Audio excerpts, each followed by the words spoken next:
The day had finally arrived, June 15th, 2024. Our trip to Colorado that we had planned back on June 17th, 2023 was finally here.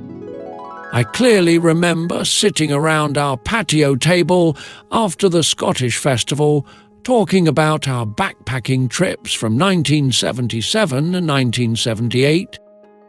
Bill and Jody Bradney, Tim and Susan Honori, my wife Sue and myself Rick Story came back from the Scottish festival, and my brother Jim Story joined us on our patio for drinks. We all started reminiscing about one very special backpacking trip we took in August of 1977 to the Lost Creek Wilderness area of Pike National Forest in Colorado. Bill, Tim, Jim and I started our hike on the Goose Creek Trail number 612 and planned 5 days of hiking to eventually end up on the McCurdy Park Trail number 628 before hiking out the next day. After 47 years, the details are a little foggy, but suffice it to say we ended up lost for days in the wilderness of Colorado. With compass and topographical map in hand, we plotted our course, and by the grace of God, we ended up at McCurdy Park on the last day, exactly as we had originally expected. We always planned our last meal to be freeze-dried pork chops, but nothing ever tasted as good as those chops after being lost for days without seeing a single person. I still remember sitting on the ground and eating those pork chops as if they were our last meal, but then glancing up, after devouring mine, only to find that Tim was still meticulously salting and cutting his. For the first time in days, we all got a good night's sleep, and the next day we hiked out and took our traditional ceremonial picture at Tim's van. The rest of our 12-day trip, which started August 7th, 1977, and ended August 18th, was spent exploring other parts of nearby Colorado, one of which was Garden of the Gods in Colorado Springs. We all had our cowboy hats, and I still remember getting caught in a rainstorm, wearing our ponchos and feeling like a cowboy out on the trail. I also remember returning to the van and while driving wondering what that awful smell was that resembled sheep urine before realizing it was our wet cowboy hats. Day 1, Saturday, June 15th, 2024, Elk Grove Village, Illinois to Lincoln, Nebraska. On Saturday, June 15th, 2024, Bill, Tim, Jim and I left my house on our way to our first stop in Lincoln, Nebraska, where we stayed at the Hampton Inn by the airport. We arrived about 5:30 p.m., and after checking into our rooms, we decided to go to Down the Hatch restaurant, which Tim said had the best fried catfish he had ever had. Before retiring to bed, we enjoyed some of Susan Honori's homemade brownies. Day 2, Sunday, June 16th, 2024, Lincoln, Nebraska to Florissant, Colorado. On Sunday, June 16th, 2024, we ate breakfast in the hotel before starting our drive to Bear Cub Lodge in Florissant, Colorado. I suppose that says something. What you got there, Rick? It's not slow motion.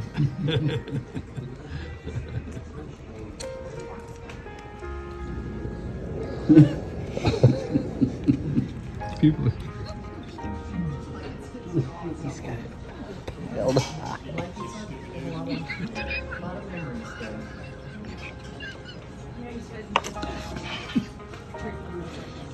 What's going on? You should see the size of it. Are you looking at me or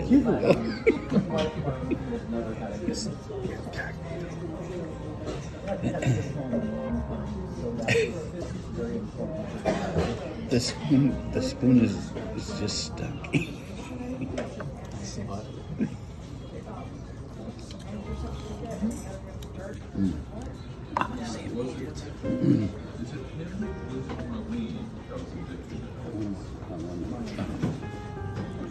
I want to watch him eat it.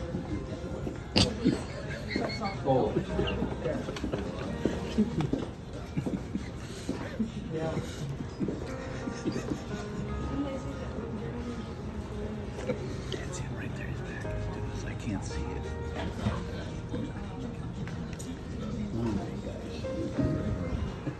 Before arriving at the lodge, we stopped at a nearby Walmart to stock up on food for our stay. As we approached the lodge from a long gravel road, we started up the very steep gravel driveway that had to have been at a 30-degree incline. Once at the top of the hill, we had to do a 3-point turn to get the car to face down toward the road because there was no chance of backing the car down such a twisted and steep gravel driveway.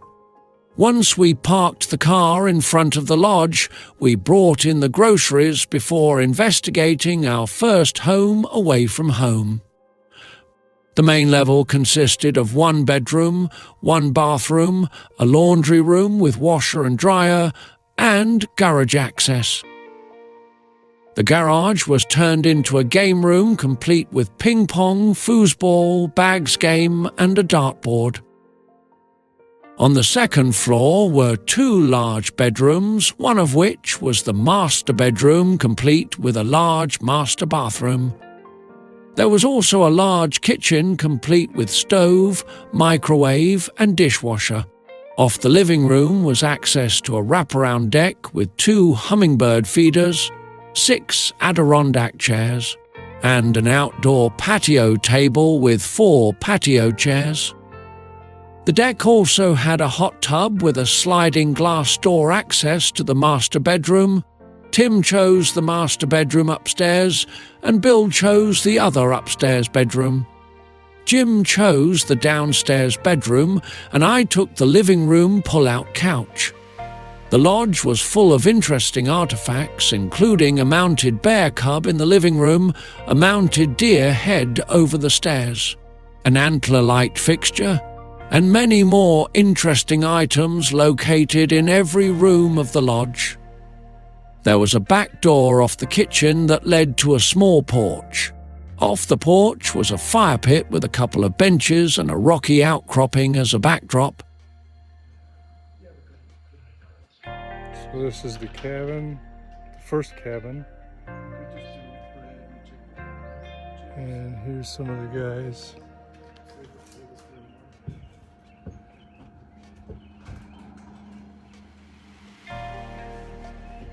So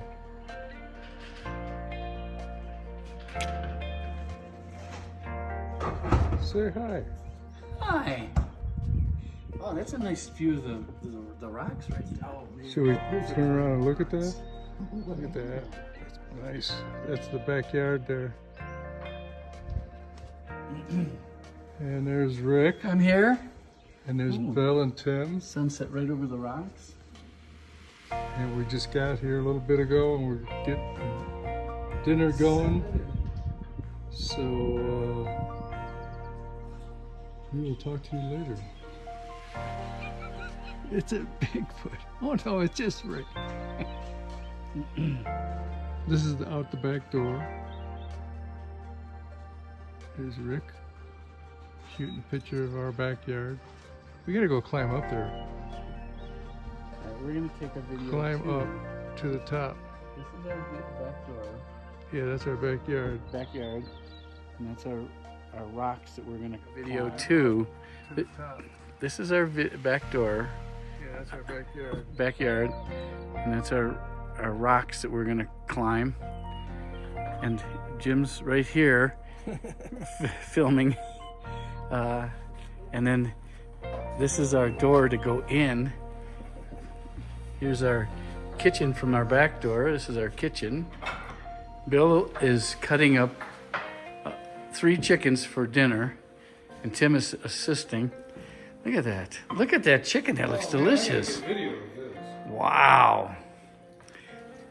That's our dinner tonight. Recorded. Now, is it? How do you record this way? Yeah. Dan? This is because that's the way all films are Oh, filmed. jeez.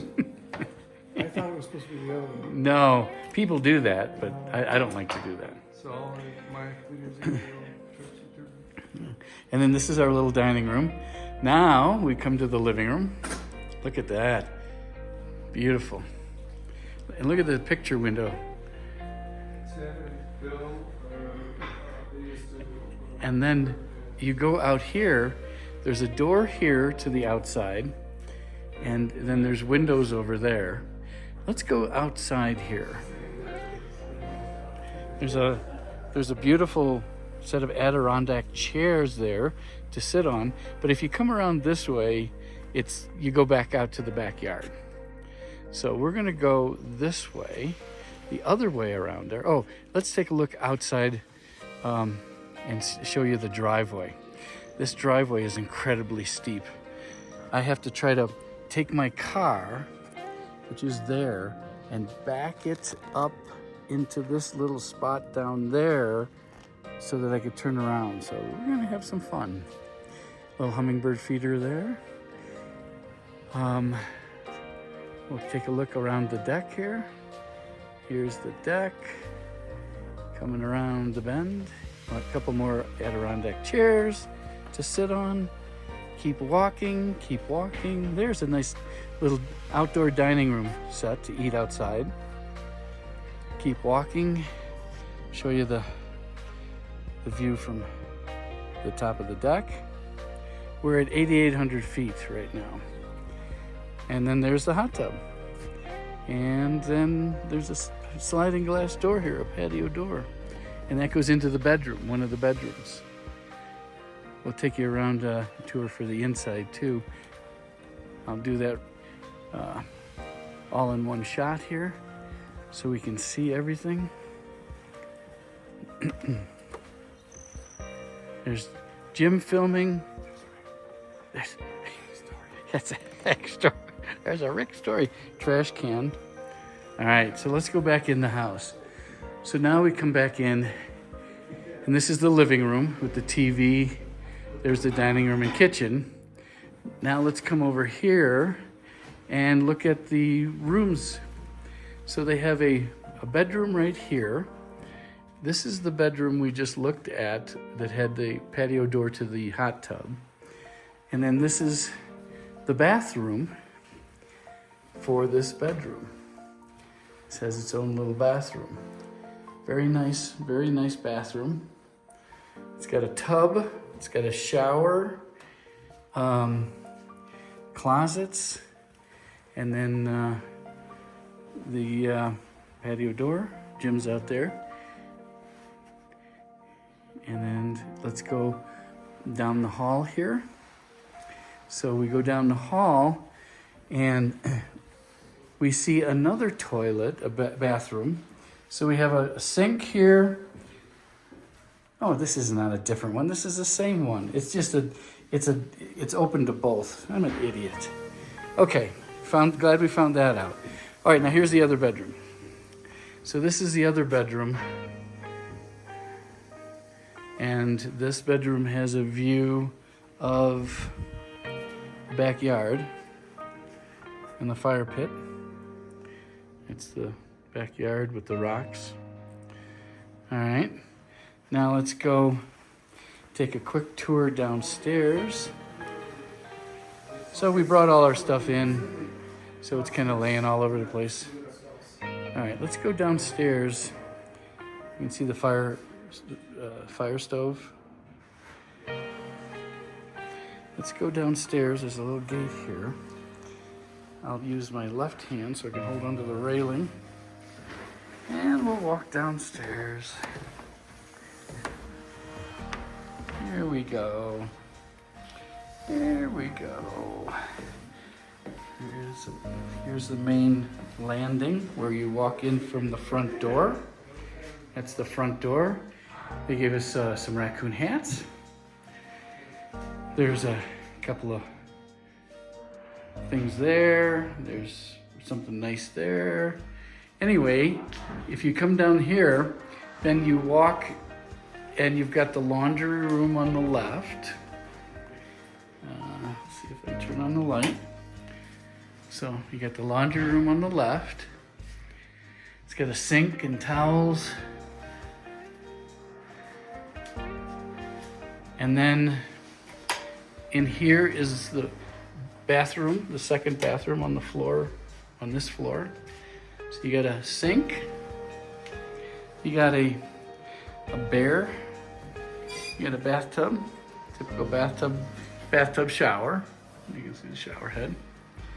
And then you've got the toilet around the bend over there. And the toilet has its own lights and a fan. Cool. All right, now we're gonna come back over here. And this is the third bedroom. And this is where Jim is gonna sleep. And it's got a little TV. It's got a little area for a child to sleep in. And it's got a nice little bed here. Look at that, this is nice. Nice little cubby hole for a child. This would be cool for bring a kid. Beautiful. And then I'll go out the front door and that'll end the video of the house. So come down here. And this is the front door.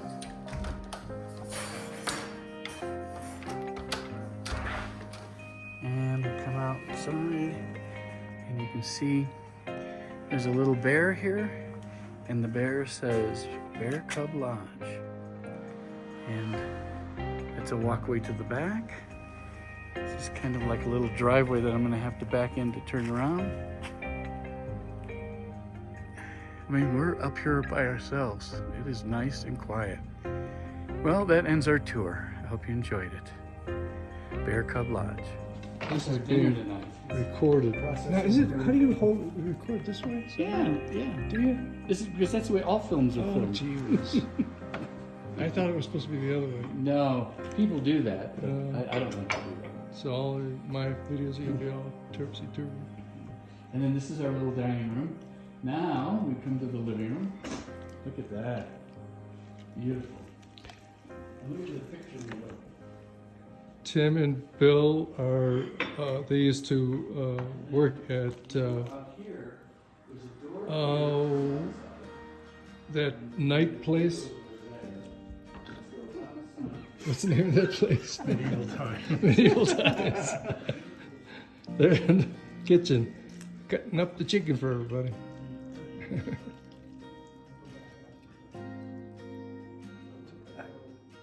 After we unpacked the car, we sat down to a wonderful dinner of chicken, bread, lettuce and chili cheese Fritos, which is one of many items my wife Sue packed for our trip. Since the Fritos were purchased back home at about 700 feet above sea level, it was very interesting to see what happened to the bag at an altitude of around 8,200 feet. This was bought at sea level, and now we're above. She's about to blow, Captain. And she's about to blow. We ate dinner out on the deck, and Tim showed us the proper way to eat a chicken leg by wrapping it in a piece of bread so your hands stay clean.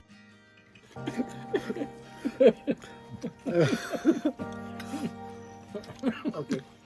Am I off the record here? Yeah. I always used to see. You're not recording. No.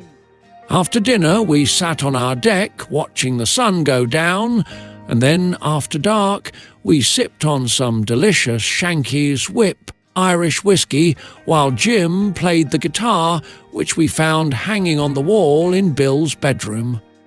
It was a perfect end to our first day in Colorado.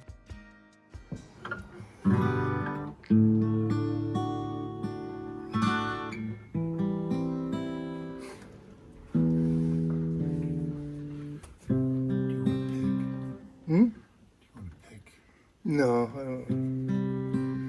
Tim might, though.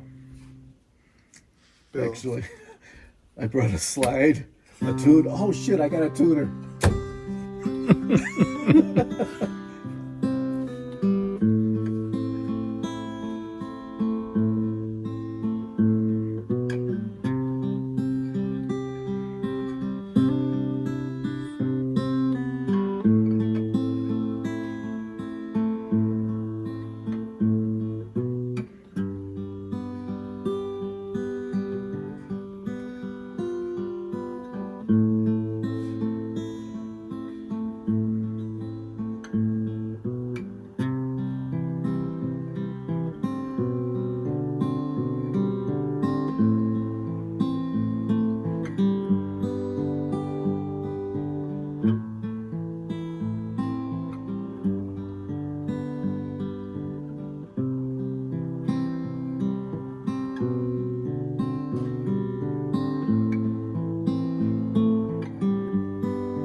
Yay! Bravo! That's great.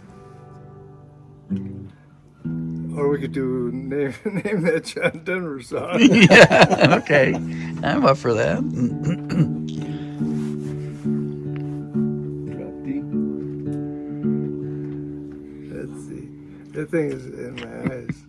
Looks That like light has to be on. Can't you do night this, mode on it? this looks like a scene from Deliverance.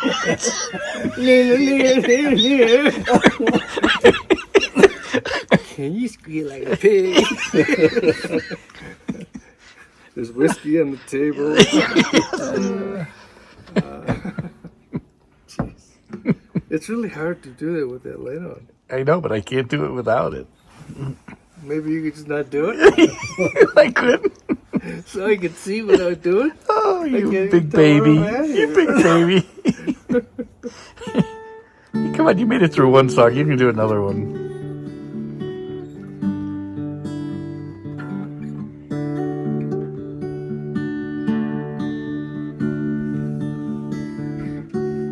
For Baby for Bobby? Or what is it?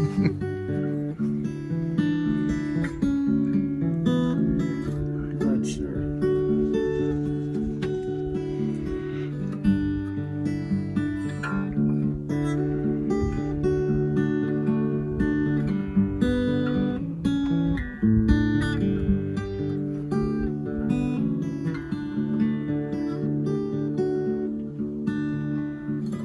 No? Darcy Farrell? Oh, Darcy Farrow. Yep. Okay. Try another one. We'll try. All right, let's see. Try till we get one. All right, let's see if Thank you you get folks up in here all week. see if you get this one. Holy shit. Let's see. What do we want to do here? No, that's not it.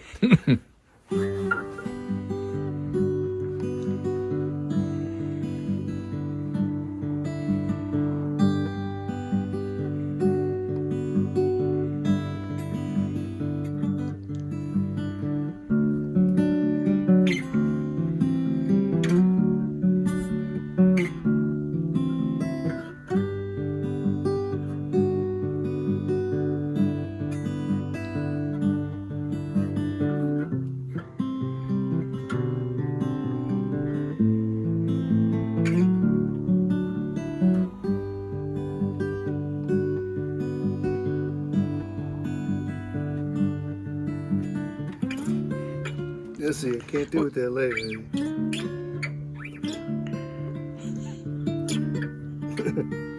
I can't do it. Dang it. Here, I'll turn it off. Yeah, turn it off. There's no light. What? I didn't turn the light on. I'm not touching you. I started recording and you stopped like I turned the light on or something. What you doing? I heard it.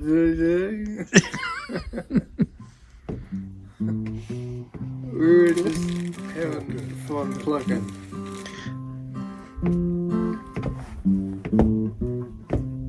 And I was just a boy. Was said to me one day heaven.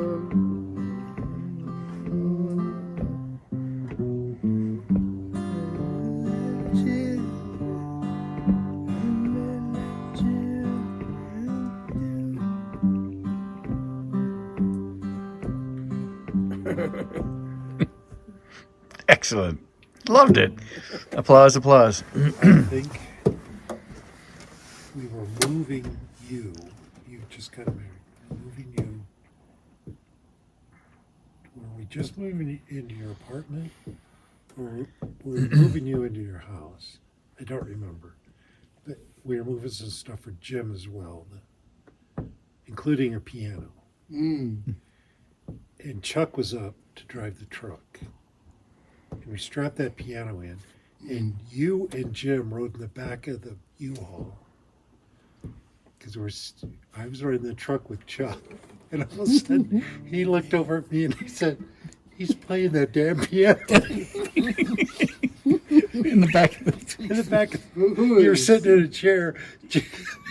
Jim started playing the piano, and we're running down the road. Why pass up an opportunity like that? Yeah, you. I was doing. Just playing boogie woogie piano.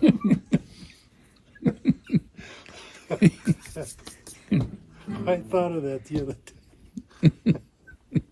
I saw you all drunk. I just started laughing. I've done so many dumb things. Oh yeah. When you wanted to run out in the field and touch a tree. Oh, jeez. Oh my God. What vacation was That was at the pig roast. Oh, the pig roast. Oh my God. Oh, yeah. We stayed up all night He's drinking and got such minding a the good fire. memory. He does have a good memory. Jeez, got a good memory. Good times. That would have long been forgotten. If it weren't for Tim. Not when I'm around.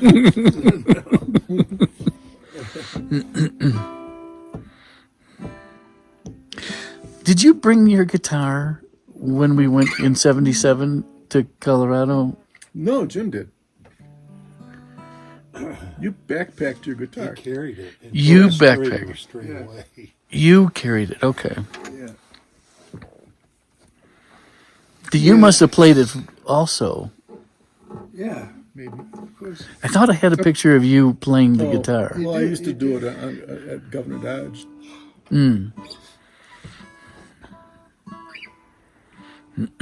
I mean, do you still play at home? And I pick it up every time I go downstairs. oh, do you? Yeah. I wish you would just poke around with this. Poke around. Poke around. Oh, that's all I'm doing. Poke around, Pocahontas. It's weird. But Why? why? We're weird. We're weird. Stay weird. And it's not, if you want to tune to like a D, you change the tune. Tomorrow, if I find my tuner, I'll Do it tomorrow? I'll fuck around, yeah. It's fine. Don't worry about tomorrow. It was really cool. We got a little blip here. It went to red for a second, but then we got nothing. Let's come in your room. Yeah.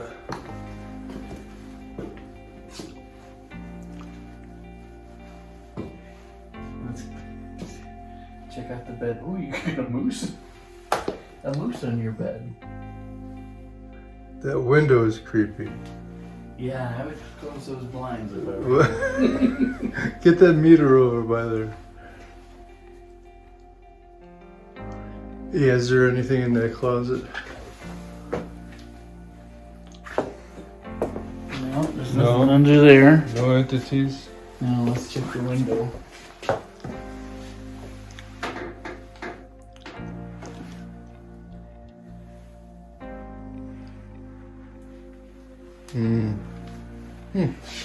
Nothing. Pretty normal reading, so. Yeah, I think you're clean, Jim. Shall we ask a question? Sure, let's go where we got the last reading. All right, let's try it. We got a reading right here. It's spiked for some reason. All right, what do you want to ask? Is there anyone here? Any spirits here with us in the house? Seems like it would be a nice place to hang out if you were a spirit. Nobody. Jim, it's a clean house. This house is clean. Check the door. Oh.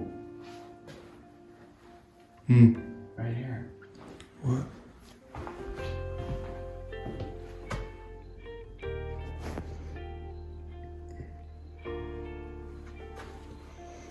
There must be some electrical. Might be the electric. Because. Well, if we can get it to repeat, it's the electric. Yeah. Why can't we get it to repeat? Well, try up here. Because that was right by where that. Why can't I get it to repeat?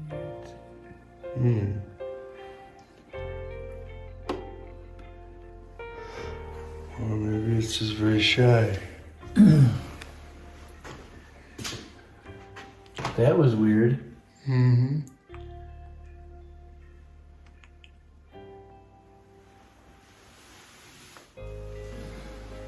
No, I can't get it to repeat. Here, let's do this again. I was over here. I was around this. And I went over here. No, I can't get it to repeat. Here, step back. Like here. Is there anything back here by this table, maybe? Nothing.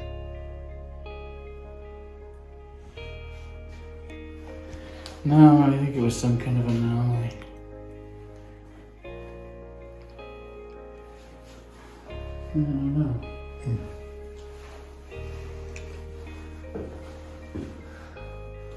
How about by this window over here? I don't know. What about that window? Is anything coming through? No. Whoa. Oh!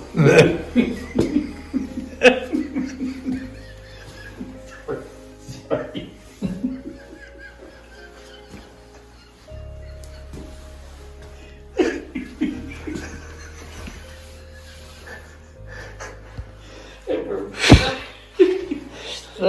Day 3, Monday, June 17th, 2024, Bear Cub Lodge, Florison, Colorado. Monday, June 17th, 2024, was to be a day of rest, relaxation, and exploration. As usual, Bill, Tim, and Jim were up before I was. The three of them were relaxing on the Adirondack chairs when I woke up. Since the three of them were always up first, I was sure there would be fresh coffee. I got my coffee and joined them on the deck, gazing out at our wonderful view of Pikes Peak and the surrounding property. Bill and Tim prepared a wonderful breakfast of scrambled eggs, toast, bacon, and fried potatoes. I totally missed the cooking gene, so I felt very lucky to have their skills on the trip. Jody and Susan were anxious to have them come home because they commented that they were tired of eating salads. They wanted their husbands to come home and cook again. Sue is the cook in our family, so she fared just fine in that area. After breakfast, I spent some time trying to photograph the hummingbirds as they came to feed on the 2 feeders attached to the deck. After breakfast, we decided to explore the property around the lodge. We checked out the area behind the lodge and even did a bit of climbing on the rocky outcropping. From the rocks, we noticed an odd-shaped cloud over the lodge in the vicinity of Pikes Peak, and immediately my mind thought of all the paranormal shows I watch, and I wondered if this could cover for an alien spacecraft. There were no other clouds in the sky, so this cloud stuck out like a sore thumb, and I realized if it was cover for a UFO, then they weren't hiding but rather saying, "Here I am." After our short exploration of the area behind the lodge, we rested for a bit. Tim admired the geological makeup of the area surrounding the rock outcropping as we watched a lizard hiding in the rocks. We then moved to the area in front of the lodge and walked down the steep driveway to the road. The steep driveway that led directly to our lodge actually belonged to our neighbors. Our driveway was a bit up the road, but it required a steep left then right turn when our neighbors was a straight shot. So we used theirs to drive to our lodge. We returned to our lodge and took a selfie before driving to the local town of Woodland Park to do some sightseeing and shopping. In the center of town was a sign that said Tava, and underneath said Mountain of the Sun.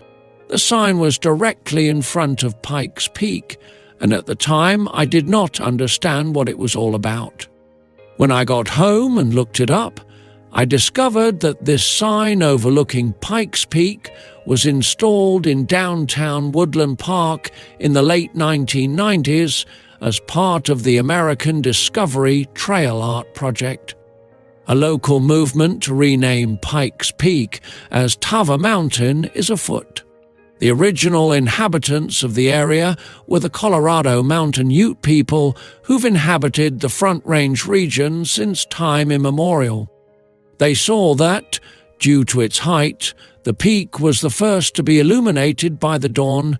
For that reason, they named it Tava, meaning Sun Mountain. When we returned to our lodge, we had an amazing view of the moon over Pikes Peak. As usual, I took pictures of the scenery while Tim made delicious hamburgers with crushed chili cheese Fritos for dinner. After dinner, we joined Jim in the backyard. Jim was feeding the local chipmunks fig bars, so we all took pictures and enjoyed the local wildlife. Colorado is home to 5 species of chipmunks and 4 species of ground squirrels. We were visited first by the golden-mantled ground squirrel. It was obvious that this little squirrel was used to people because he had no trouble coming right up to Jim's feet to get the food. The other visitor was the least chipmunk. This chipmunk was more skittish and would not get too close to us. Later that evening, we sat on the deck and relaxed. I filmed more hummingbirds as we enjoyed the scenery and the fresh Colorado air. The hummingbird is right there in the middle of the screen in the tree. Let's see if he comes over here. You can see his head moving around, barely.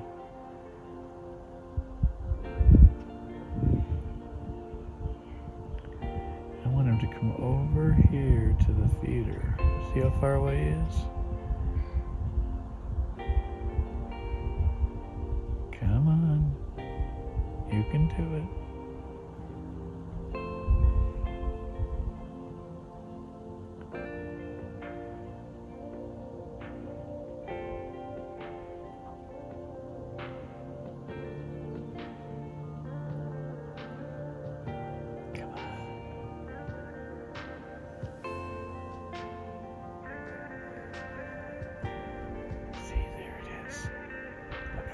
Sugar water. Come on, you can do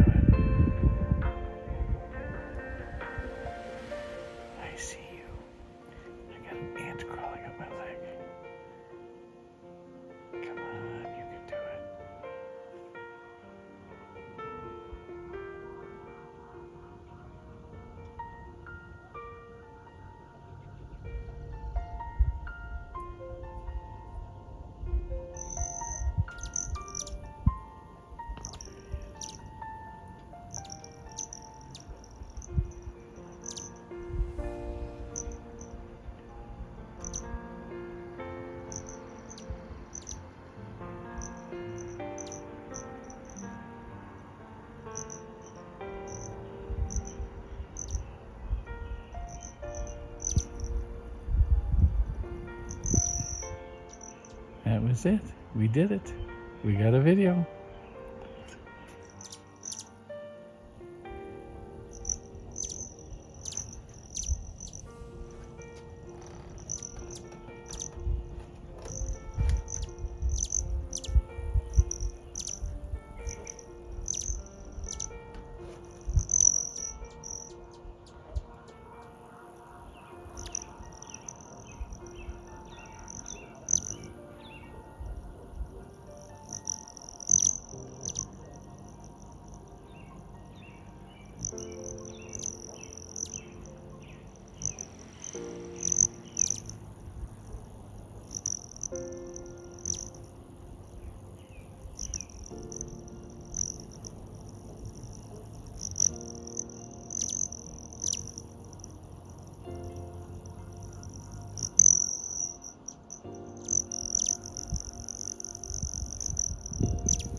Day 4, Tuesday, June 18th, 2024.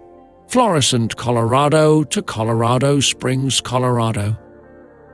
Tuesday, June 18th, 2024, started with a simple breakfast of cereal, donuts, fig bars and coffee. Fascinated by the hummingbirds, I wanted to get a picture like the one I took on our 1977 backpacking trip to Colorado with a SLR film camera. So I decided to try my luck a few more times on the deck of our lodge before we started the 45-minute drive to the Garden of the Gods in Colorado Springs. We first stopped at the Garden of the Gods trading post where we ate at the Balanced Rock Cafe. I felt right at home being surrounded by large mounted bear and nearby moose head. After a delicious bison burger, we took a selfie at the sign before we started our 45-minute drive through the Garden of the Gods, stopping occasionally to take pictures. The area now known as Garden of the Gods was first called Red Rock Corral by the Europeans. In August 1859, two surveyors who helped to found Colorado City explored the site. One of the surveyors, Melanchthon S. Beach, suggested it would be a capital place for a beer garden. His companion, the young Rufus Cable, awestruck by the impressive rock formations, exclaimed, "Beer garden! Why, it is a fit place for the gods to assemble. We will call it the Garden of the Gods." However, an 1893 issue of the Colorado Transcript reported that Helen Hunt Jackson assigned the name the Garden of the Gods when she was riding past the cabin of a prospector from the south in one of the early days of the settlement. She was attracted by a beautifully kept garden in which two servants, a man and a woman, were working. In answer to a question, the man informed her that his name was Jupiter and the woman's Juno, whereupon she exclaimed, "Then, this must be the Garden of the Gods." The outstanding geologic features of the park, including Steamboat Rock, the Three Graces, and Balanced Rock, are the ancient sedimentary beds of deep red, pink and white sandstones. conglomerates and limestone that were deposited horizontally but have now been tilted vertically and faulted into fins by the immense mountain-building forces caused by the uplift of the Rocky Mountains and Pikes Peak.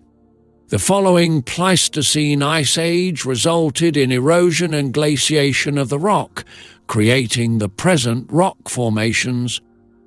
After our tour of the park, we stopped to the Garden of the Gods Visitor and Nature Center, where we learned more about the history of the park. By the 1870s, the railroads had forged their way west, and in 1871, General William Jackson Palmer founded Colorado Springs. Later, in 1879, General Palmer repeatedly urged his friend Charles Eliot Perkins, the head of the Q Railroad, to establish a home in the Garden of the Gods and to build his railroad out to Colorado Springs. Although the Q never reached Colorado Springs, Perkins did purchase 240 acres in the Garden of the Gods for a summer home. He later added to the property, but never built on it, preferring to leave his wonderland in its natural state for the enjoyment of the public. Perkins died in 1907 before he made arrangements for the land to become a public park. Although it had already been open to the public for years, it was his children's decision that sealed the park's fate. In 1909, Perkins' children, knowing their father's feeling for the Garden of the Gods, conveyed his 480 acres to the city of Colorado Springs. It would be known forever as the Garden of the Gods, where it shall remain free to the public, where no intoxicating liquors shall be manufactured, sold, or dispensed, where no building or structure shall be erected except those necessary to properly care for, protect, and maintain the area as a public park. We arrived back at the lodge around 6:00 p.m., and I again went directly to the hummingbird feeders to try my luck again at capturing a few good photographs. I also couldn't resist snapping a few more pictures of our outstanding view of Pikes Peak from the deck of our lodge. The smell of a campfire filled the air, so I followed my nose and found that Jim has started a fire in the fire pit out back.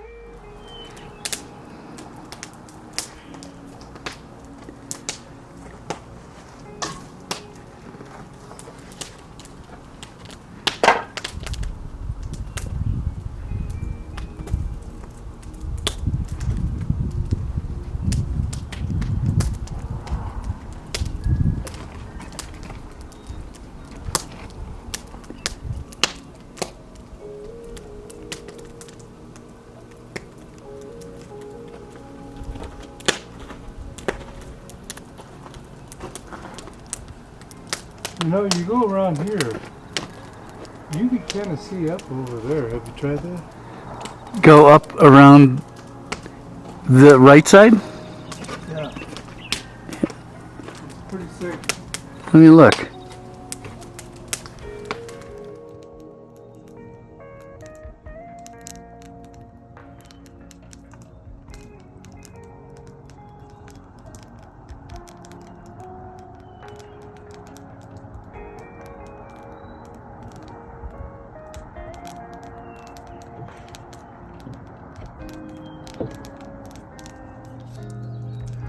Tim's cooking. Rick's sitting by the fire. And that's the backyard.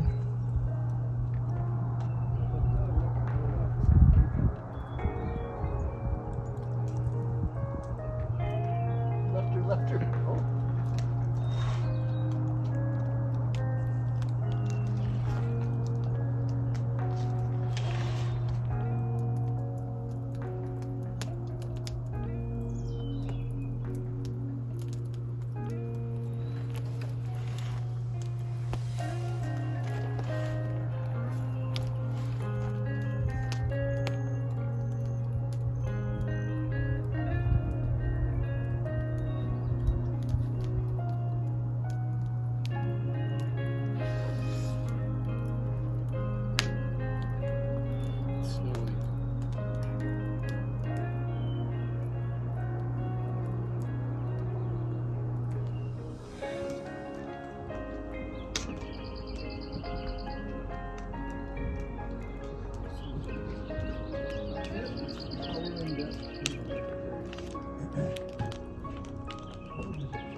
On the front, there's one on each front corner. Okay.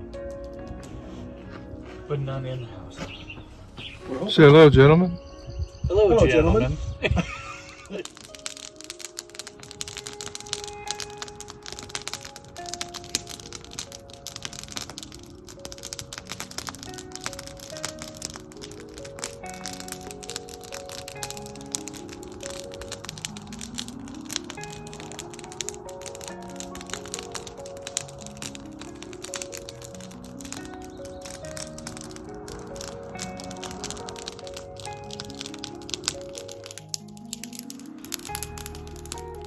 The four of us sat around talking about our day and enjoying a libation by the glow of the fire. We relaxed as we took in the exquisite sights of our backyard. Jim and I continued to relax by the fire while Tim and Bill went inside to prepare dinner. They did their magic with some beans, meat and lettuce and warmed another chicken that we had in the refrigerator. I was again lucky to have two creative cooks around as we sat down at the dining room table and enjoyed another meal together. After dinner, we went out back to get some pictures of the four of us by the rocks. After setting up my tripod, we picked a suitable location and I clicked away. Not entirely happy with our location, we moved the camera and tried again. This time we included the fire pit into the picture. By this time the sun had set, and Jim wanted to get some pictures of us by the glow of the fire. Jim stoked the fire into a roaring inferno, and I tried to take a few pictures with my Nikon. Tim had the best luck with his smartphone and remote, but I wasn't paying attention because I was still trying to take pictures using my iPhone as the remote to my Nikon. As the night went on, we sat around the fire while Tim played the guitar. Eventually, Bill and I joined in playing the tree stump bongos. I'm not sure, but alcohol might have had a hand in our choice of instrument and our inability to play said instrument. We decided it was definitely time for bed. Day 5, Wednesday, June 19th, 2024, Florissant, Colorado to Deckers, Colorado. Wednesday, June 19th, 2024 is finally here. This is the day we return to Pike National Forest, but more specifically, the Goose Creek Trail in the Lost Creek Wilderness area of Colorado. The trailhead was about an hour away from our lodge on mountain roads filled with switchbacks. We stopped a few times along a gravel road that leads to the trailhead to take some pictures. The Pike National Forest is located in the Front Range of Colorado, United States, west of Colorado Springs, including Pikes Peak. The forest encompasses 1,106,604 acres within Clear Creek, Teller, Park, Jefferson, Douglas, and El Paso counties. The major rivers draining the forest are the South Platte and Fountain Creek. Rampart Reservoir is a large artificial body of water located within the forest. The forest is named after American explorer Zebulon Pike. Much of the bedrock within Pike National Forest is made up of the coarse, pink to orange Pikes Peak granite. The Lost Creek Wilderness is a 119,790-acre wilderness area located in central Colorado in Jefferson and Park counties, south of the town of Bailey. The area is situated entirely within the boundaries of the Pike National Forest. The Lost Creek Scenic Area is a 16,798-acre national natural landmark within the wilderness. The area is named for Lost Creek, a perennial stream that disappears and reappears before finally joining Goose Creek, which empties into the South Platte River at Cheeseman Reservoir just east of the wilderness area. The entire water system of the area forms a watershed for the Platte River Basin. The area is notable for its many rock formations, natural arches and rounded granite domes and knobs. These are contained in 2 ranges of low alpine foothills of the Rocky Mountains, the Kenosha Mountains and the Tarryall Mountains. 12,431-foot Bison Peak is the highest peak in the wilderness. The Lost Creek Scenic Area was created in 1963 under the 1939 U Regulations, which was the precursor of the Wilderness Act. The area was designated a National Natural Landmark in 1966. A sign riddled with bullet holes points the way to the trailhead parking lot. Once parked, we get on our gear and prepare for a short hike to commemorate our backpacking trip 47 years earlier. Nothing commemorates a trip better than a selfie at the beginning of the trail. I have included a picture depicting this trip and our trip 47 years earlier. Bill filled out our permit before we started our hike, and then we took another selfie with the wilderness sign. Again, I have included a picture depicting this trip and our trip 47 years earlier. I created a separate video that contains our entire hike that I shot with my GoPro camera. So this video contains footage shot by Jim and Tim on their smartphones. The Goose Creek Trail number 612 provides access into the southeast portion of the Lost Creek Wilderness. The trail turns north and eventually ends in Wigwam Park at a junction with the Wigwam Trail number 609. The Goose Creek Trail offers primitive camping, fishing in Goose Creek, and views of Red Pikes Peak granite formations. A popular day hike is up the lower Goose Creek Trail to a side trail leading to several historic buildings and the remains of a shaft house. These old buildings and machinery date back to the late 1800s, early 1900s, when a company attempted without success to create a reservoir by sealing the underground channel of the Lost Creek. Above the shaft house, the creek is Lost Creek, but it emerges from underground just south of the shaft house as Goose Creek. The McCurdy Park Trail intersects the Goose Creek Trail, where it begins to climb north out of the Lost Creek drainage. A multi-day loop trip is to hike the Goose Creek Trail up to the McCurdy Park Trail number 628 and follow the McCurdy Park Trail to its intersection with the Brookside Trail number 607. Then continue south a short distance to the Lake Park Trail number 639. Follow the Lake Park Trail to Hankins Pass, and then travel east on the Hankins Pass Trail number 630 back to the Goose Creek Trailhead. After hiking a little over a mile in, we turned around and hiked back out.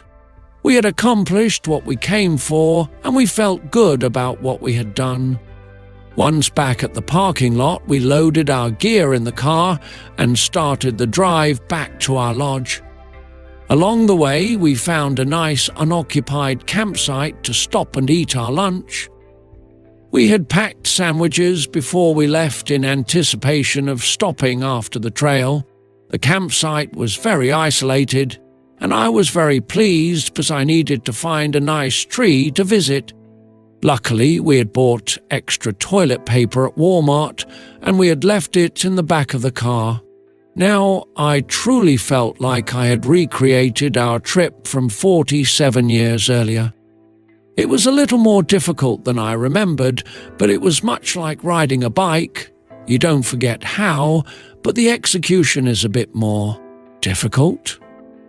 During lunch, I set the camera on a tripod and took some candid shots of the four of us eating and relaxing before packing up the car and heading back to the lodge. That evening we sat on the deck and reminisced about our day on the Goose Creek Trail. Day 6, Thursday, June 20th, 2024, Florissant, Colorado to Estes Park, Colorado. Thursday, June 20th, 2024, was moving day. Today we left our home at Bear Cub Lodge in Florissant, Colorado, and drove approximately 3 hours to our new home at Mountain Village at Lake Estes in Estes Park, Colorado, cabin number 9. We all had packed most of our belongings the night before, so we took our time taking showers and eating breakfast. Our checkout time wasn't until 10:30 a.m., and our check-in time at our lodge in Estes Park wasn't until 4 o'clock p.m., so with a 3-hour drive plus stops, that would put us there at about 2:30 p.m.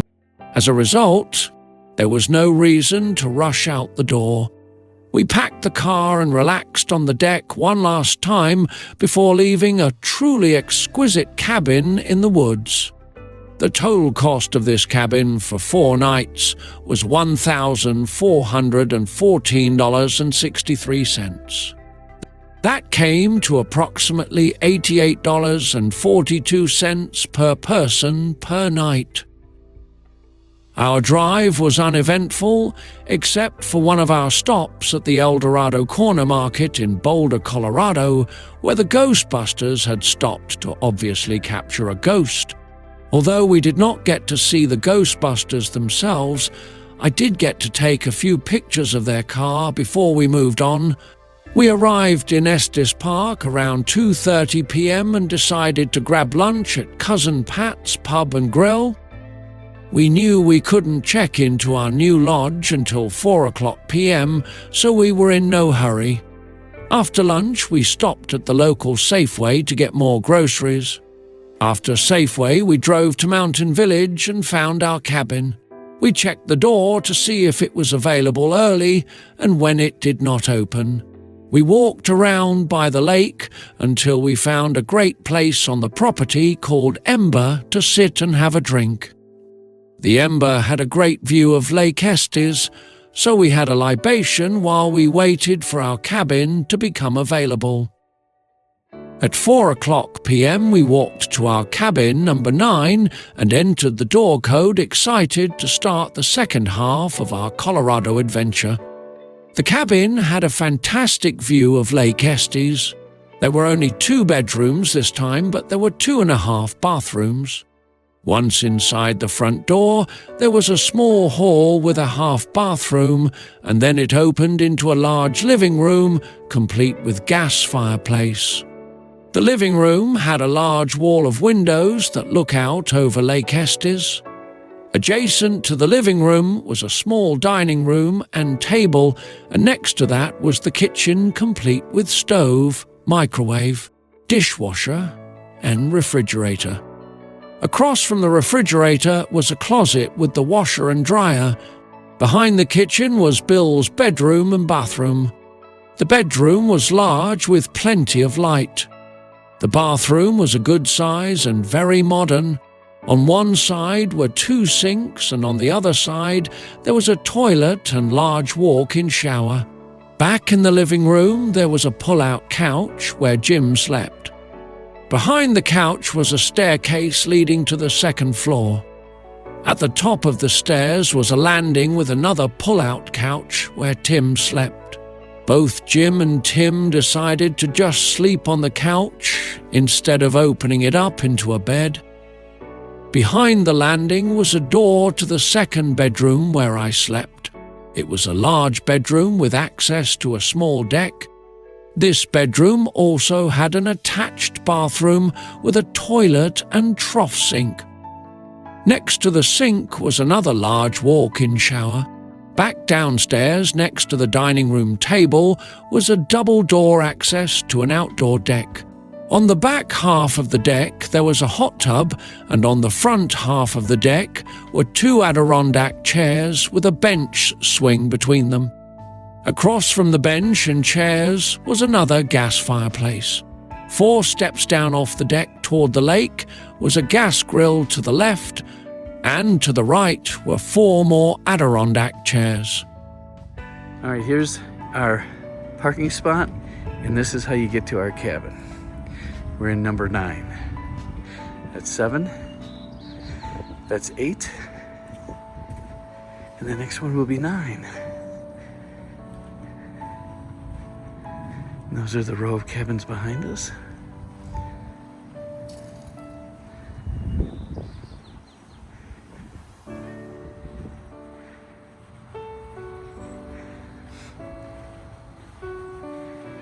And here's our cabin, 9. And then from here, we go down here. And our living room faces the lake.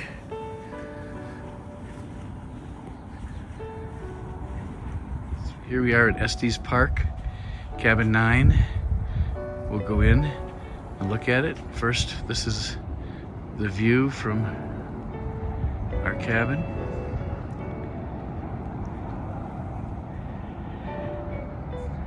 Let's go in and see what it looks like.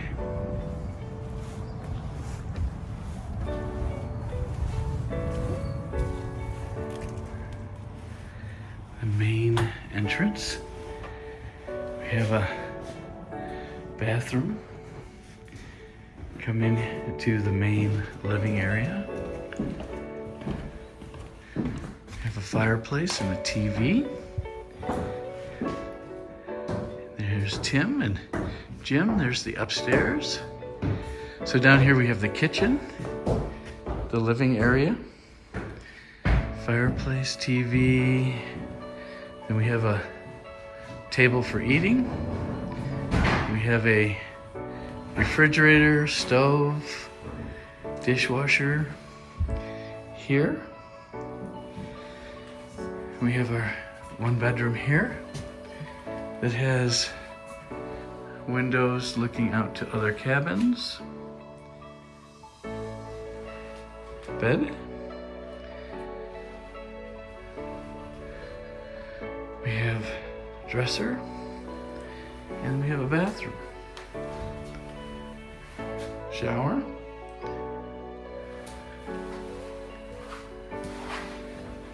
Sinks. Me. All right, now we'll go take a look at upstairs.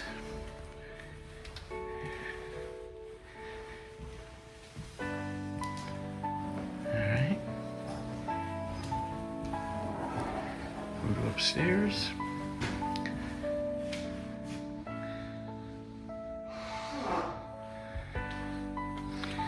Alright.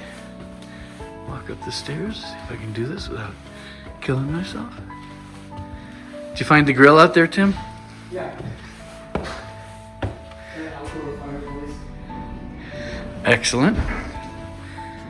Little living area up here. TV, another bedroom.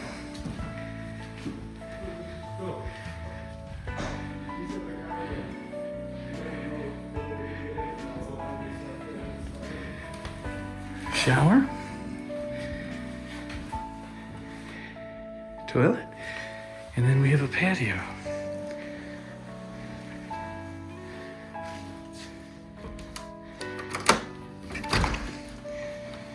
Patio. Other cabins. Bill carrying stuff up. All right.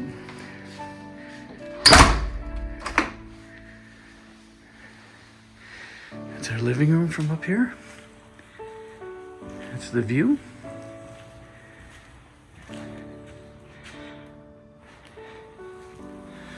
I'll go downstairs here.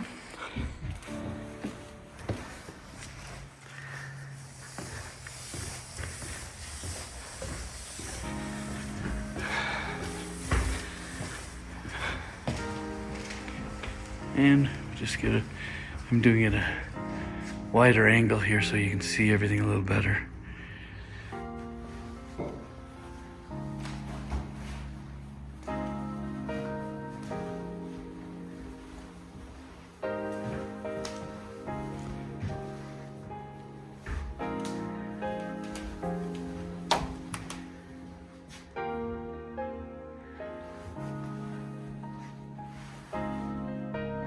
All right. Go out on the deck real quick.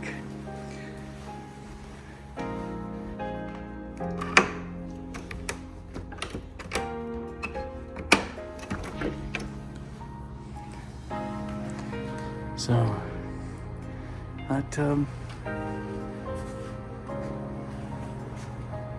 mountain view, fireplace. That's it. After settling in, we relaxed on the patio before Bill and Tim grilled some delicious bratwurst. We started the gas fireplace and enjoyed the scenery while the bratwurst cooked. There was no sense of urgency, no need to hurry and get anything done, just a nice quiet time to talk and plan out our next 4 days. After the bratwurst were finished, we sat down at the dining room table and enjoyed a nice meal of bratwurst, chili cheese fritos and coleslaw. After dinner, Jim noticed that a mother elk or cow and her calf were laying directly behind our cabin in the tall grass. The light was fading fast, but I managed to get a few pictures and videos with my Nikon.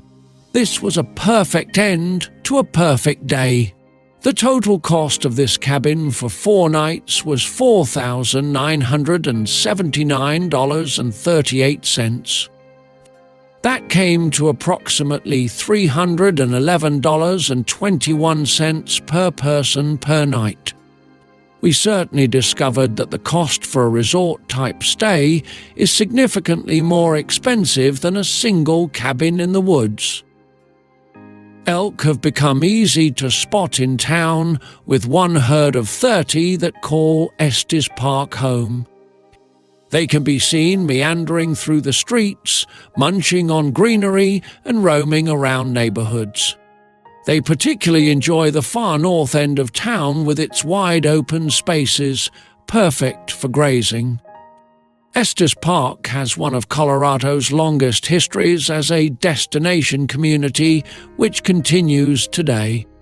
From its naming and widespread publicity in the 1864 Rocky Mountain News to millions of annual visitors, the allure and enjoyment of Estes Park remains across generations.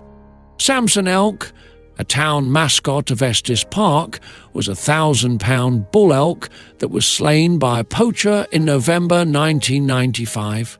In memory of this beloved elk, the mountain community built a statue dedicated to him and for promoting the action of sharing our planet with the animals living here. The Samson elk statue stands at the intersection of US Highway 36 and Colorado Highway 7 at the east entrance to Estes Park. As a result of national media and concern for what happened to Samson, new laws went into effect. A conviction of aggravated possession of wildlife when it is big game can add up to a $10,000 penalty. It has become known as Samson's Law. Today, elk make up a quarter of Estes Park's population. They walk into homes and buildings, are found in swimming pools, have calves in residents' backyards and driveways. Elk are everywhere in Estes Park, so it should be no surprise that residents began to recognize certain elk, gave them names and anticipated their return every year.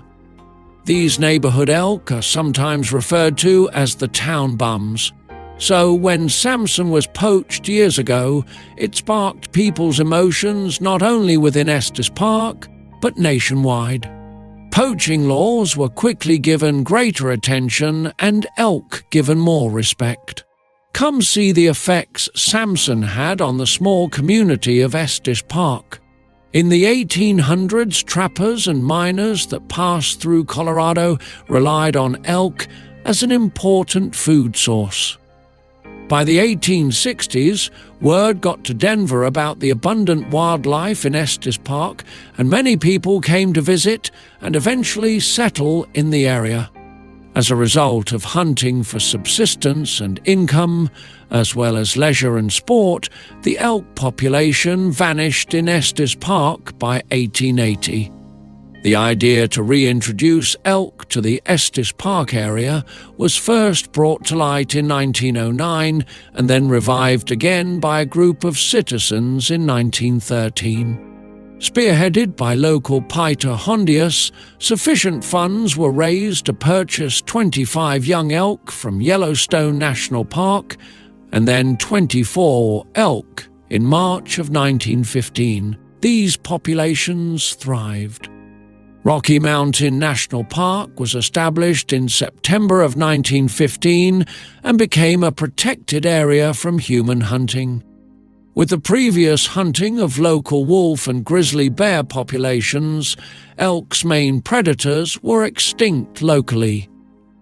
Other predator populations, such as mountain lion and coyote, were kept extremely low with active predator control in Estes Park right after the elk reintroduction and through the 1920s.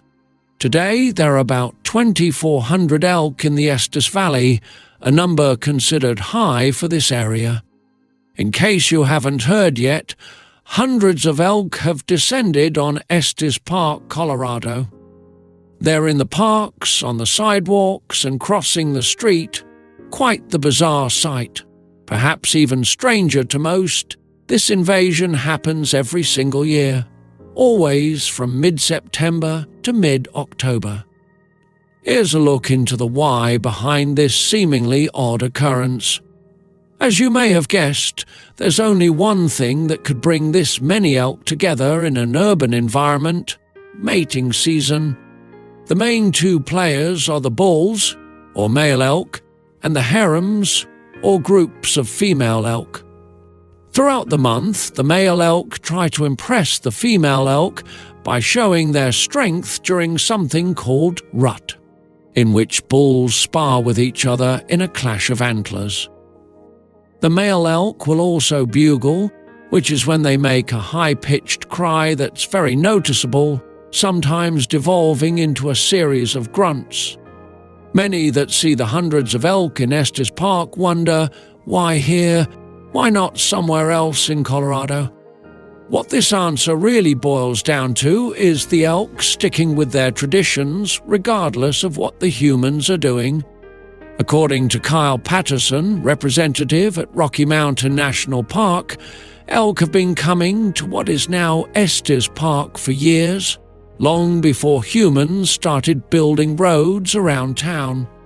Estes Park falls in the winter range of the elk, which is also the range where the happenings of mating season occur annually. Elk head to their winter range to compete for the right to breed with a herd of females. The street signs and buildings haven't been enough for them to alter this tradition yet. Two spots that the elk tend to frequent include Horseshoe Park and Moraine Park, but it's never hard to find them elsewhere. There's also an annual elk festival at the end of September called Elk Fest. That's, you guessed it, all about elk. If you do choose to visit, keep your distance and don't linger. It's a truly amazing spectacle, and it's hard not to gawk, but elk can become aggressive when feeling threatened, and mating season tends to have these creatures a bit on edge already. Nestled at the foot of iconic Long's Peak, Estes Park's story of Native American tribes, homesteaders, entrepreneurs, and artists is unique to Colorado. With the formation of Rocky Mountain National Park in 1915 and the incorporation of the town in 1917, Estes Park hosted a number of notable individuals such as Isabella Bird, Enos Mills, Eleanor Hondius, and F.O. Stanley. Often remarked as a paradise by visitors, Estes Park experiences its own trials of floods and fires, lending to a strong sense of community by those who live here. Through interactive displays and in-depth exhibits, explore the place many have come to love. Make the Estes Park Museum your destination today. Cows, which are about half the size of male elk, can top out at 650 pounds. It is the herd's lead cow elk that determines where the group will move throughout the year, from the winter meadows at lower elevations to the cooler tundra during the summer. During the fall rut or mating season, it is actually the cow that picks the mate, not the bull showing off his strength and bugle. Elk are one of the largest members of the deer family, only being topped out in size by moose. This family of cervids native to North America also includes white-tailed deer, mule deer and caribou. Cow elk are responsible for all the early life lessons for their offspring, which are born each spring in late May and early June. Cow elk are also very vocal with their calves, communicating through a series of squeals, snorts, neighs, grunts and the occasional bugle. The cow bugle, however, is much less impressive than the male's and more typically used in the spring. It is a lead cow that determines where the herd moves.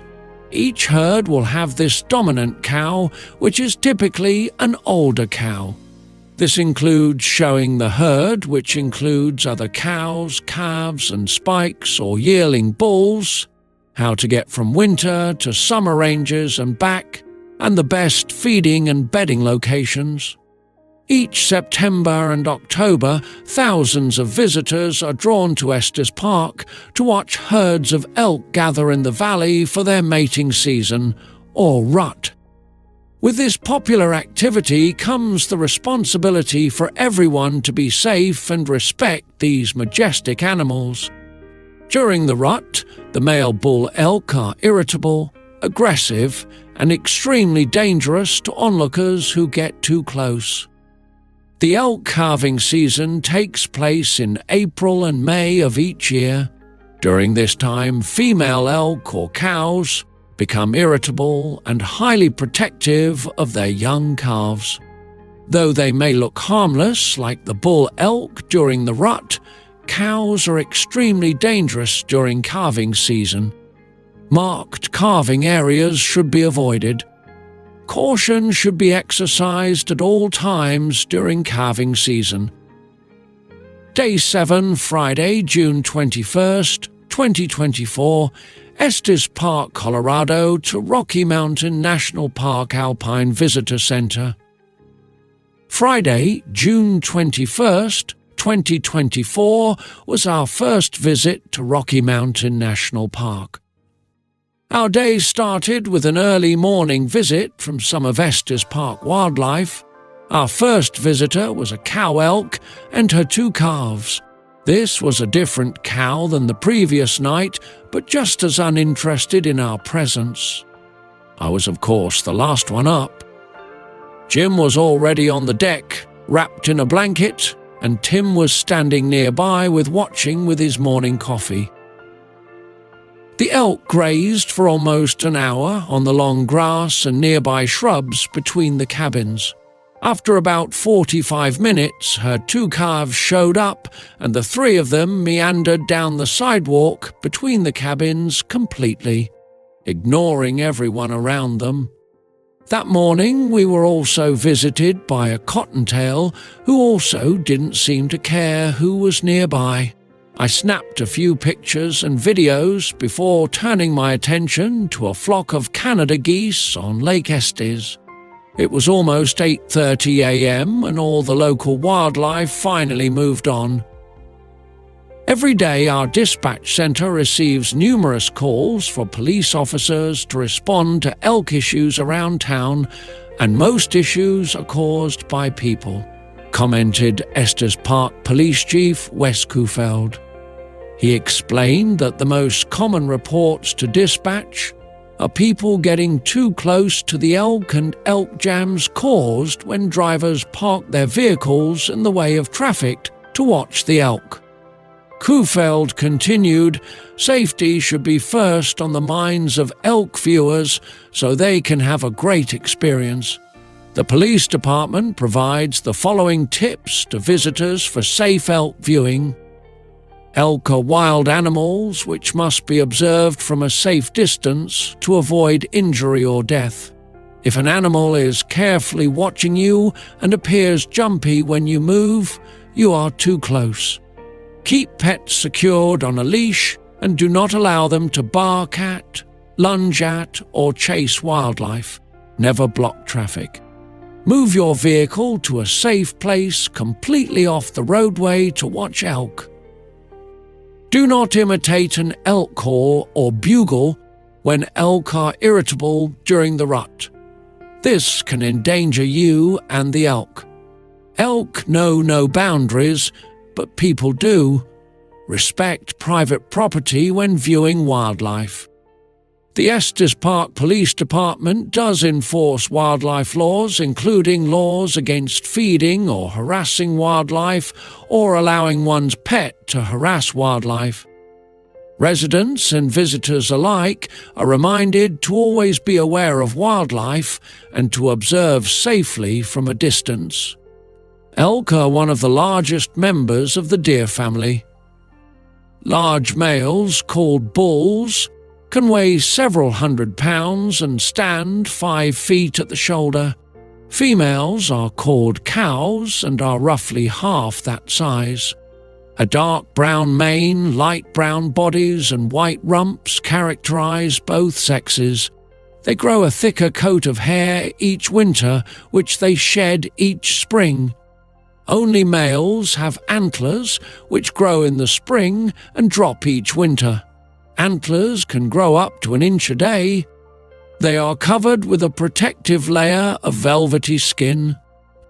When the antlers are fully grown, the bulls scrape this layer off. Elk are highly social animals and travel in various herd sizes throughout the year. Herds can grow as large as a few hundred individuals.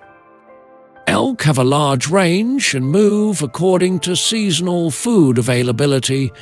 In the summer, herds move to higher elevations to feed on tundra vegetation, while in the winter they move down to lower elevations of the park and down into the Front Range. Large herds consist of cows, calves, and young bulls, spikes. Older bulls remain in smaller groups or are solitary until the fall breeding season. Calving usually happens in tall, grassy or brush areas away from the herd. Elk calves are born from late May into June and weigh about 30 pounds. Most cows give birth to 1 calf but may also have 2. Newborns have spots which fade away by late summer. Calves can join the herd after 2 weeks and are weaned at 2 months old. Cows are extremely protective of their calves, so use caution around elk at this time of year. Elk primarily graze on grasses and forbs, but they also browse shrubs. They feed mostly in the morning and evening and seek sheltered areas during the middle of the day to digest. They eat an average of 20 pounds of vegetation daily. Free-roaming elk have a lifespan of 10 to 13 years in the wild. Every autumn, elk descend from the high country to montane meadows for the annual breeding season. Within the gathering herds, the larger antlered males, now weighing up to 1,100 pounds, move nervously among the bands of smaller females. In this season of excitement, bull elk compete with one another for the right to breed with a herd of females. Prime bulls, 8 to 9 years old, stand the best chance of mating. While competition is high among bulls, it includes little fighting, since fighting causes injury and depletes energy. Instead, mature bulls compete for cows by displaying their antlers, necks, and bodies.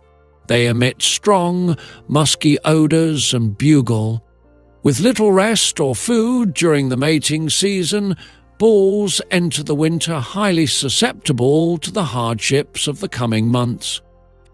Bull elk signal the beginning mating season with a crescendo of deep, resonant tones that rise rapidly to a high-pitched squeal before dropping to a series of grunts. The elk bugle gave rise to the term rut for the elk mating season. Fun fact, rut is derived from the Latin word meaning roar. The eerie call echoes through the autumn nights and serves to intimidate rival males. Mating season is a stressful time for the animal, and the bugle may also act as a physical release of tension. Cows and younger bulls may also bugle, but they cannot match the strength or range of the older bull's calls. The North American elk is a gregarious grazer, feeding mostly on grasses and forbs instead of shrubs. Their current preference for forest cover is thought to be an innovation, as their herding behavior is typical of mammals that live in open country. Today was our first trip into Rocky Mountain National Park. We packed sandwiches for lunch and prepared for our first visit to the park. In 2020, Rocky Mountain National Park was the fourth most visited national park in the country, with a 28% increase in visitation in November and a 38% increase in visitation in December over those months in 2019. Rocky Mountain National Park implemented a new pilot-timed entry permit reservation system beginning on May 28, 2021. Park staff were managing for significant increases in visitation to public lands in Colorado, including Rocky Mountain National Park, along with ongoing park seasonal staff shared housing challenges, reduced shuttle bus capacity, and residual fire impacts in some areas of the park from historic fires in 2020. In 2023, it was the fifth most visited national park. Visitor crowding and congestion have led to increased negative visitor experiences, impacts to resource protection, impacts to visitor and staff safety, and operational capacity. Timed entry reservations help to spread visitor use throughout the park and throughout the day, reducing crowding and congestion and associated impacts.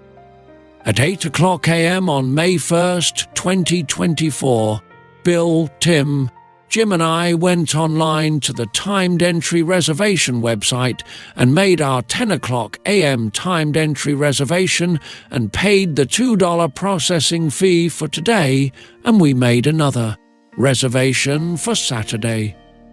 We entered the park on the east side of the park, located on Highway 36 and 3.5 miles west of Estes Park at the Beaver Meadows entrance station. After entering the park, we started our 20-mile drive to the Alpine Visitor Center. Our first stop was Hidden Valley. Hidden Valley is Junior Ranger headquarters. It is a great place to visit with families and to enjoy a picnic with a group. There is a half-mile nature trail that ends in Hidden Valley along a gently flowing stream.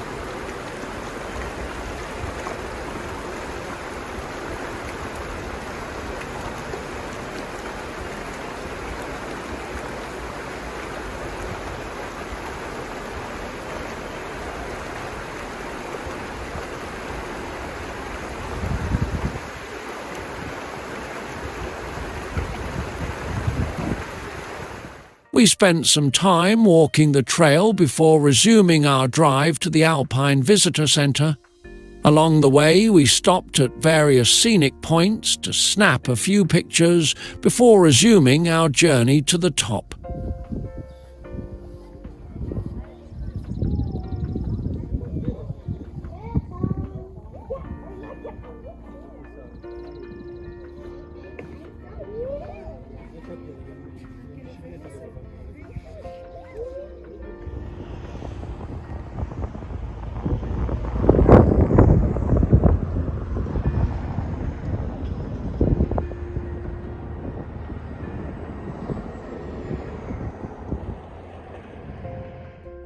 Rocky Mountain National Park encompasses an area of 416 square miles, 265,769 acres.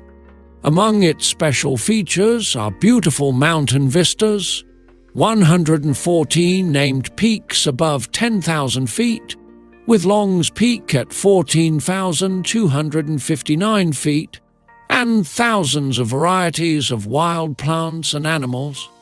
Rocky Mountain National Park is quite popular, with more than 3 million visitors a year. High up in the tundra, at an elevation of 11,796 feet. At the intersection of Trail Ridge Road and Old Fall River Road lies the Alpine Visitor Center. The Alpine Visitor Center is the highest facility of its kind in the National Park Service. Located just a mile from the highest point of Trail Ridge Road, the Alpine Visitor Center is truly the visitor center in the sky. Offering sweeping views of the valleys below, along with access to the alpine tundra, it's truly otherworldly to be among the peaks in Rocky Mountain National Park. From the Visitor Center, we hiked the 0.6-mile round-trip Alpine Ridge Trail. The quarter-mile trail started as a paved trail with a steep incline and eventually turned into mostly rock stairs. It was very windy with an air temperature in the low 40s. There were interpretive signs along the way to stop and read so we could catch our breath. We enjoyed the alpine wildflowers and views of the alpine tundra. Along the way we saw alpine avens, moss campions and alpine forget-me-nots.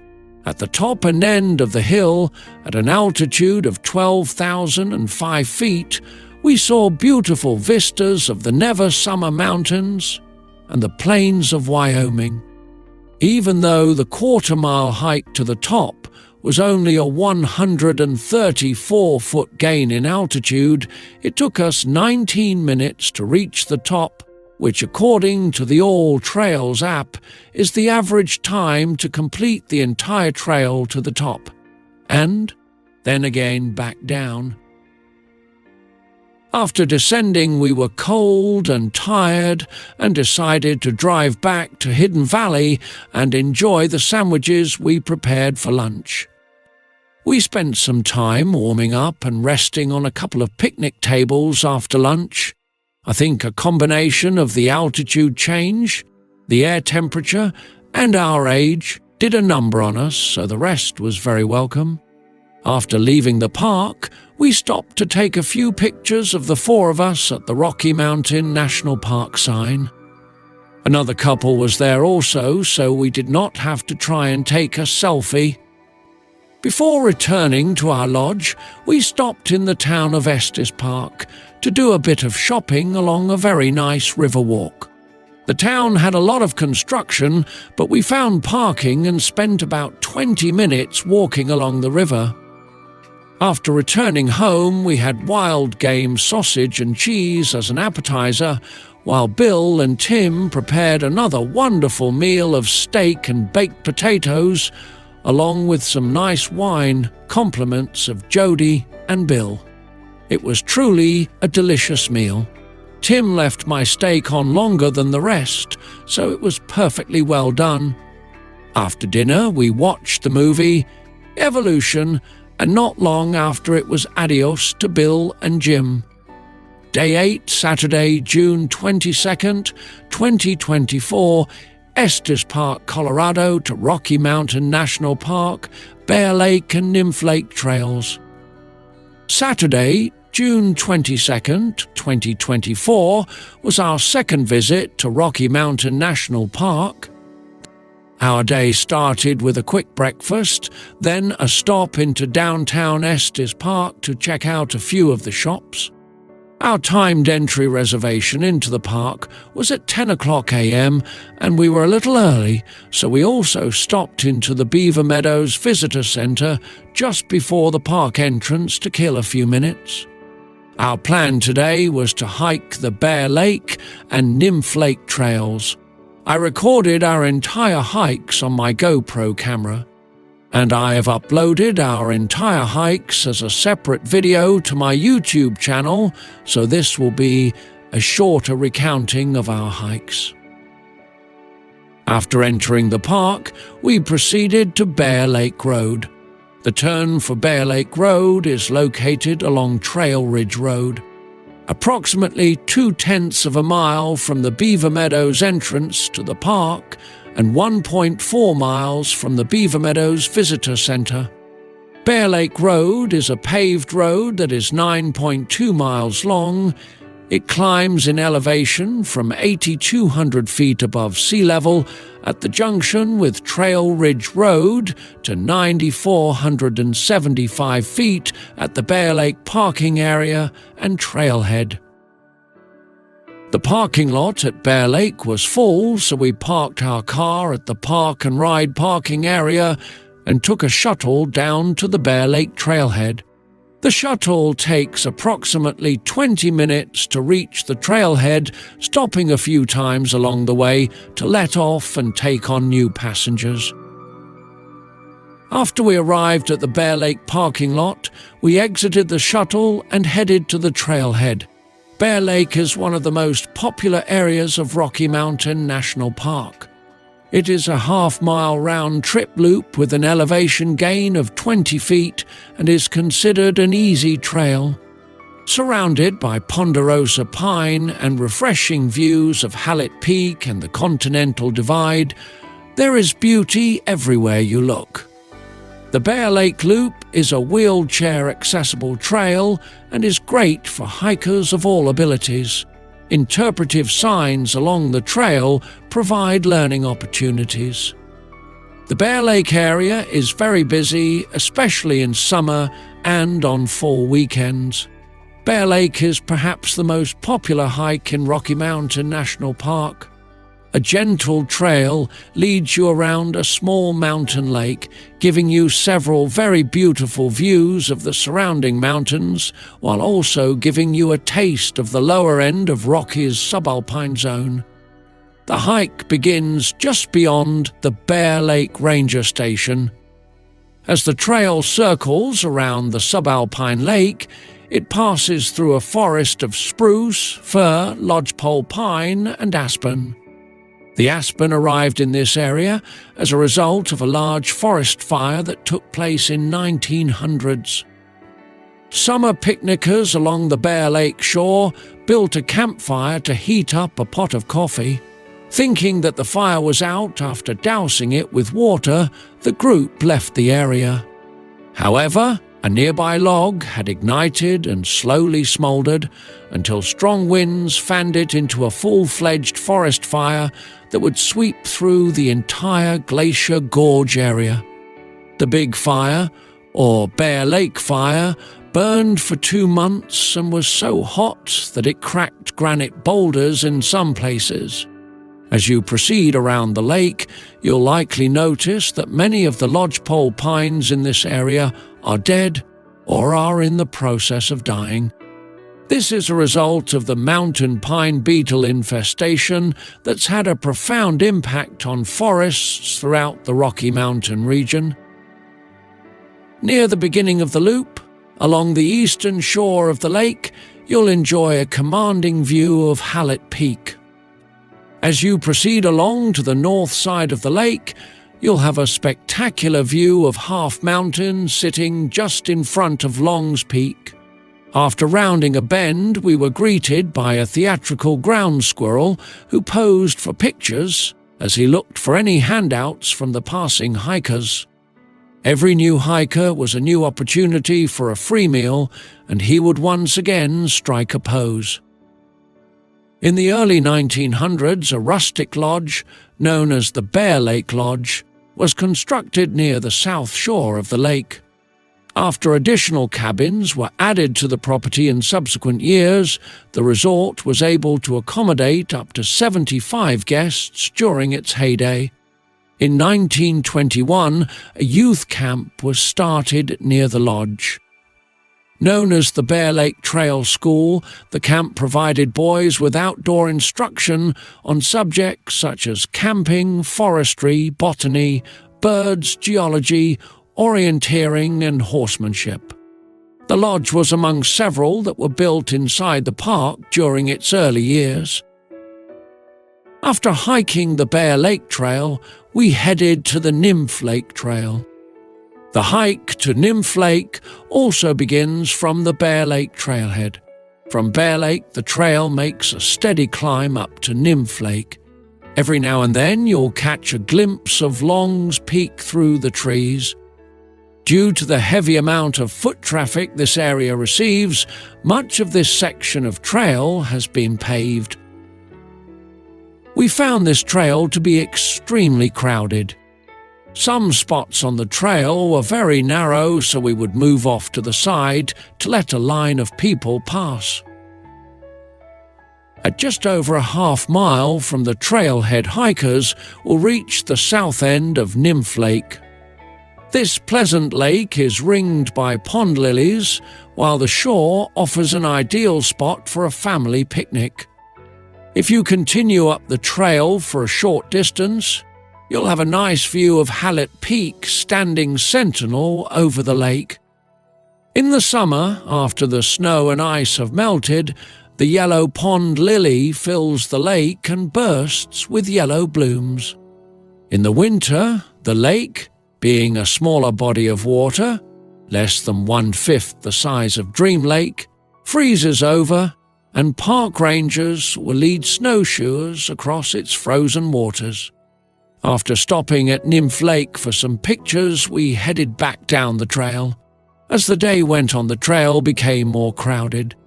After hiking in Pikes National Forest on the Goose Creek Trail at the beginning of the trip, where we only saw 2 people on the 2 miles we hiked, this was very frustrating and unpleasant. Once back at the parking lot, we took a shuttle back to the park and ride parking area where we parked our car. As we drove out of the park at 2:00 p.m, we were shocked to see the line of cars waiting to enter the park. The traffic was backed up 1.2 miles from the Beaver Meadows entrance station all the way to the Beaver Meadows Visitor Center. After 2:00, you don't need a timed entry permit to enter the park, and the resulting traffic jam was a good indication of why they started the program in the first place. After hiking, we rested before our dinner and late evening at the Stanley Hotel. Our dinner reservation was at 5:45 p.m. at the Post Chicken and Beer restaurant in Estes Park. The Post Chicken and Beer is located in the renovated carriage house at the Stanley Hotel. Featured by Guy Fieri on Food Network's Diners, Drive-Ins and Dives, the Post's motto is, "Hot chicken loves cold beer." Enjoy Colorado-style, gluten-free fried chicken, farm-fresh sides and food-friendly craft brews to wash it all down. Originally built in 1909, the carriage house is the last of the original 4 structures on the Stanley Hotel campus to be renovated. Initially used as storage space to house F.O. Stanley's steamer vehicles in the early 1900s, it was briefly transformed into a motel in the 1950s, but was left vacant for over a quarter century. In collaboration with Saunders Heath, the MOA team made every effort to retain historical accuracy of the original construction by using similar materials and design of the original carriage house. In areas where original materials were not reusable or repairable, similar construction craftsmanship and materials were used. Constructed without a foundation underneath, the project team lifted the roof off the structure and set it aside while a foundation was excavated 14 feet inside the walls of the carriage house. The team also preserved the historic roof structure of the building, which required detailed measurements to ensure that the new building structure would fit the existing roof. The Post Chicken and Beer restaurant occupies the first floor of the renovated building, designed to provide the Post's trademark homey atmosphere. The basement space includes an 86-seat theatre venue, Aidan Sinclair's Underground, which offers a permanent home for the renowned illusionist. After dinner, we headed back to the lodge to rest up. You see, I suggested purchasing tickets to the Stanley Hotel's Shining Tour at 10:10 p.m., which was the last tour of the night. My thought was it will be spookier late at night, but what I did not consider was the hiking we would do all morning, our full bellies from the meal we ate a few hours before the tour, and our ages. With the combination of those things, by 9 o'clock, we were all ready for bed. After dinner, we rested, and by 9:30 p.m., we headed to the Stanley Hotel for our tour. I have created a separate video on my YouTube channel of our Shining Tour, so I will just give some of the highlights here. The Shining Tour is one of the newest tours. It is an indoor-outdoor walking tour through the west side of the Stanley Hotel campus. A lot of Stephen King, a bit of history, and a whole lot of stories of the spirited variety. This tour included a visit to the Pinon Room, the McGregor Room, the Frozen Dead Guy, and the Shining Suite in the beautifully restored caretaker's cottage. On this tour, we received the inside scoop on Colorado's most famous dog, snapped a few pictures of the recreated bathroom, and caught a glimpse of one of the axes from the filming of The Shining. We all enjoyed the tour very much, and we totally forgot about being tired. I think we all agree that this tour was one of the highlights of our trip. Day 9, Sunday, June 23rd, 2024, Estes Park, Colorado. Sunday, June 23rd, 2024, was our last day in Colorado. Our morning started off like many of our other days. I was the last to get up, and my day started by photographing the local wildlife and scenery. This morning there was an abundance of turkey vultures.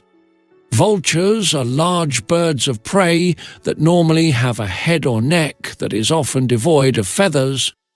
Due to their habits of feeding on carrion, they have gotten a bad reputation. However, their ecological niche is valuable, and they are quite interesting birds. There are two different vulture species that can be found in Colorado, known as turkey vultures and black vultures. Turkey vulture are common in the spring, summer, and fall, while black vultures are very infrequent visitors that may show up from time to time. We also had another visit from a cottontail. 3 species of cottontail occur in the state of Colorado: desert, mountain, and eastern. In general, cottontails can be found just about anywhere, even up to 11,500 feet. Mountain cottontails live in the mountains and in the northwest. Desert cottontails live in the southwest. And on the eastern plains, eastern cottontails live in woodlands along watercourses in the east. As I was photographing the local wildlife, a family in the cabin behind us decided to see what it would be like to swim in a cold mountain lake. I wouldn't call it a swim, but rather a dunk and run. It took longer to get up the courage to get into the water than the time they actually spent under the water. I do understand their desire, because in our youth we also took a dunk in many mountain lakes and streams. Bill and Tim prepared another fantastic breakfast of bacon, scrambled eggs, potatoes, and toast, while Jim read the checkout procedure for the next morning. After breakfast, we headed back to the town of Estes Park to do more shopping. Sue is always looking for a nice purse, so when I saw this saddle purse, I immediately thought of her. Common sense prevailed and I kept walking. After shopping, we ate lunch at Poppy's Pizza and Grill along the river walk. It was a beautiful day, but there were no outdoor tables available, so we ate inside. After lunch, we spent a few minutes walking along the river before returning to our car and heading back to our cabin. Back at the cabin, we spotted a bald eagle across Lake Estes. I spent about 15 minutes trying to get a good picture of the eagle. As I was taking pictures, I spotted an osprey flying over the lake. As I was taking pictures of the osprey, it curled and went into a dive. Tonight was going to be our last night in Colorado and our mountain village cabin number 9, in honor of our last night on Goose Creek Trail after being lost in August of 1977. Bill and Tim prepared pork chops just like we ate the last night on the trail after finding our way. While Bill and Tim were cooking, I took some pictures of an interesting shaped cloud above the lake. We all sat down at the dining room table and enjoyed a delicious dinner of pork chops, mashed potatoes, green beans and wine. It was a perfect way to end our stay in Colorado. After dinner, Jim and I took a walk along the Lake Estes Trail that runs directly in front of our cabin. The Lake Estes Trail acts as a central trail hub for an extensive trail network throughout the Estes area and Rocky Mountain National Park. The approximately 4-mile-long trail is managed by the Estes Valley Parks and Recreation District.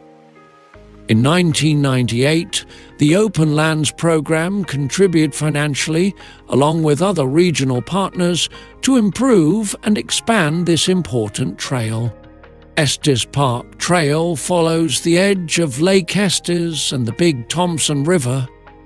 It's an easy paved trail that the entire family can enjoy, with splendid views and lots of wildlife.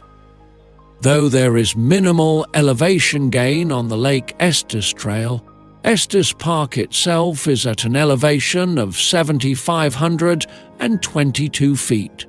The sun was slowly setting in the western sky, so Jim and I turned around and headed back to our cabin to pack our bags in preparation for our departure in the morning.